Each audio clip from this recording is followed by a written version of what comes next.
This is Matrilineal Broadcasting Corporation. Inspired to inspire. Mzilikazi Day 2022. This is amazing, incredible. I'm so excited to be able to participate in this event, rather remotely, but my spirit is with you, and I am so excited about what is going to be accomplished this weekend. A very good and excellent day to all of you, Bantu baga Mzilikazi. I want to start by applauding you for taking the time out of your busy schedules to gather together for such an amazing and history-making event. My name is Thokozile Mkhwanazi Gage from Atlanta, Georgia.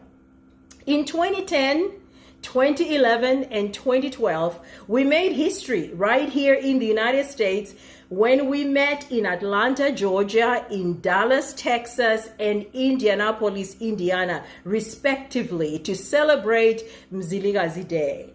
Out of the many things that were accomplished during those events, one stands out in that our people at home and all over the world were motivated just by our gathering as descendants and people of Mzilikazi. I want to start by applauding you once again for resuscitating the sleeping giant, which is the people of Mzilikazi, by gathering once again to celebrate our rich history. First of all, let me take a moment to thank the committee for doing such a stellar job of putting together Mzilikazi Day 2022. Let us give them a big round of applause. They deserve it. They deserve our praise. They deserve our celebration for coming together and working hard to put together this event. There's a lot of work that goes on behind the scenes, and we should not take this for granted at all. We must learn as a people to celebrate those who take the time to advance our cause, no matter how big and no matter how small. When I say celebrate, I really mean celebrate.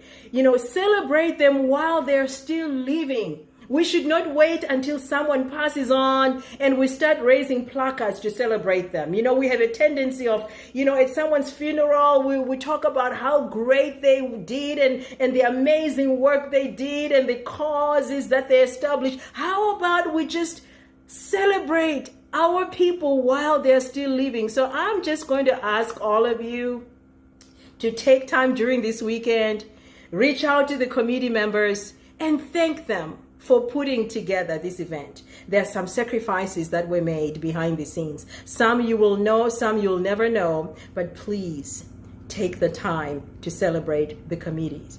I will not call them by name since I do not know who all the committee members are. However, let us celebrate each and every one of them for doing this wonderful job of putting this event together. Well done, and we salute every single one of you. Now, imagine you have gathered again in 2022, which is exactly 10 years from our last event. How time flies. Pete called me earlier this year to inform me he was actually thinking of resuscitating this event. Of course, I didn't hear how things had progressed, and that is okay, until just about a month ago. And that is the reason I was not able to make it, as I did not have ample time to make arrangements to attend. However, I want to take a moment to thank Pete for carrying the torch and for ultimately working with the rest of the committee members. We cannot take these initiatives for granted, dearly beloved. We just cannot. We must express our gratitude when someone in our midst makes sacrifices to work on our behalf. Many have attempted to serve before us, many years before us, or even just recently, but they were heavily ostracized, heavily criticized, and they ultimately gave up. The time has come for us to rally behind those who attempt to serve. It doesn't matter how big, it doesn't matter how small. Any attempt that is made for the advancement of our cause has got to be appreciated, and those individuals have to be told that. No one will ever do things exactly the way we would if we were in the same position. Our attitude, therefore, should be that of gratitude, and we must at all costs endeavor to encourage those that make efforts to cause an advancement to our cause. I'm certain you have a packed agenda this weekend. While history was being made from prior events that I mentioned earlier, something was being birthed in some of us that attended, and we endeavored to do something to assist our people and our cause as a people. We took different paths, of course, depending on our passion, talent, resources. Some took the political route. Others took the social route, cultural, sports, while others took the educational route. It doesn't matter what route one chose to take as long as it ultimately made a contribution to the advancement of our people. I, for one, although I was involved in some capacity in all these endeavors, I decided to place a major focus on one, which is the education of our people. You can never go wrong when a people are educated. It really empowers them. It gives them a bright future. It really gives them that ability to make a difference, not only for themselves as individuals, but even the community or their families for that matter. A few individuals within our community, such as Upiti that I mentioned earlier, Dr. Nyati, Dr. Simela, did at some point partner with us in our efforts. I'm proud to say to you today that since we started the Mzilikazi Scholarship Fund, we now have 20 graduates from NUST and LSU. Of the individuals that have graduated, 6 are now medical doctors. And the rest pursued their studies in human resources, accounting, mathematics, engineering, law, architectural studies, etc. Currently, 26 students remain in the scholarship fund, and we have added students at Midland State University, the great Zimbabwe University as well.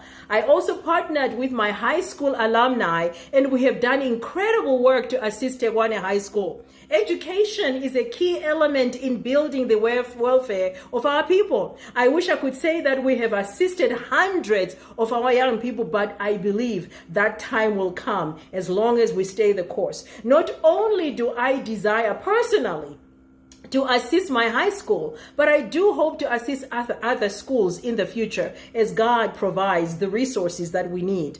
I do not have to tell you, beloved, the challenges our people are facing at home. I don't have to tell you that. Everyone knows that. You are well versed with our political challenges and the marginalization our people have faced since our country became independent. You know very well the traumatization our people continue to experience since Gukurahundi. We remain a traumatized people. I remember having to ponder on that. We have been traumatized. Someone may ask, how can you say we remain a traumatized people? I say that because we never went through the healing process that is required when you go through trauma.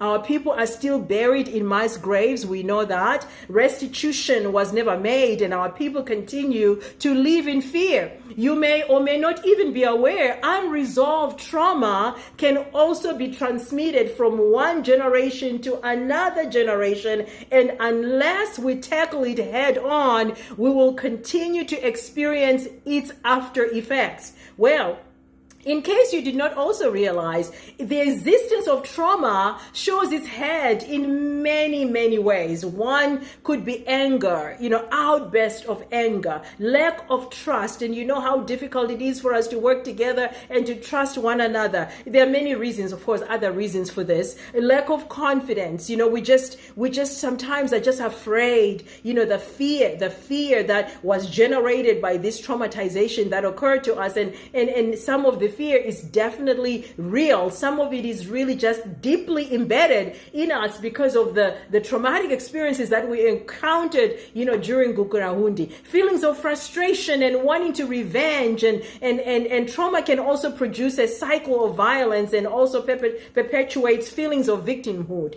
So this is one area for me. I really want to focus on this and have been pondering it, and I spend, sleepless nights, wondering how we can really, solve, this problem.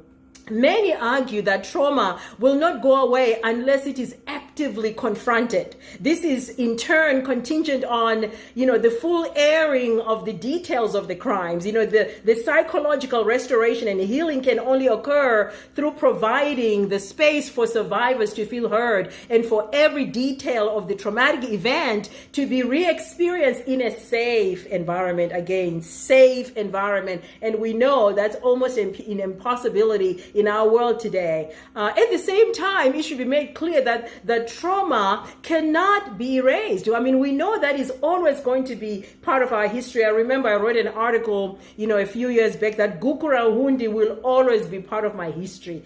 I cannot speak about my history without really, pondering on Gukurahundi and the experience and what Gukurahundi did to my people. I can never forget that. But the healing process in itself, even though we go towards that healing process, we just can never forget that experience. It will always be in our history books. The goal of trauma healing is to acknowledge the experience and to integrate it into a sort of personal or collective rebirth.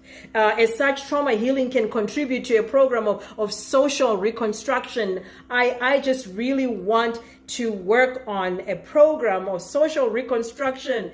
It's my desire to spearhead, such a program in the future. My prayer is that we can experience the healing that we need as a people. We will never know the psychological effects, this experience had on us and continues to have, but we must tackle this issue head on at some point.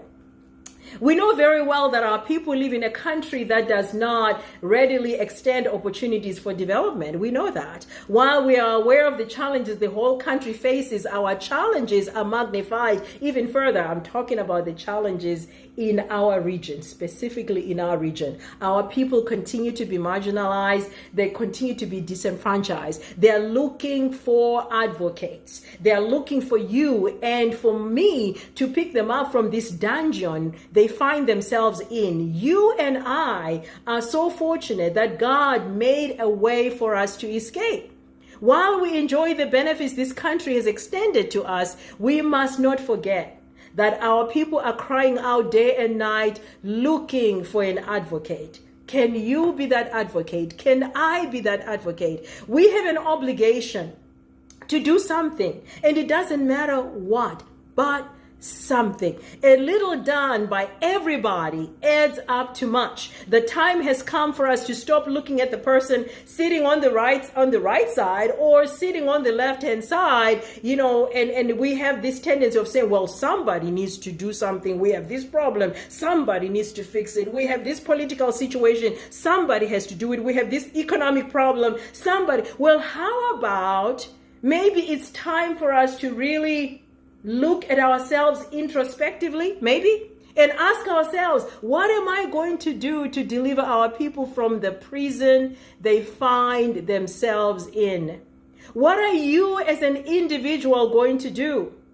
While each and every one of us have family members that we support on a regular basis, we must stretch ourselves beyond the confines of having family members, that we must look beyond our family members and start looking at the community. Imagine how are those people that do not have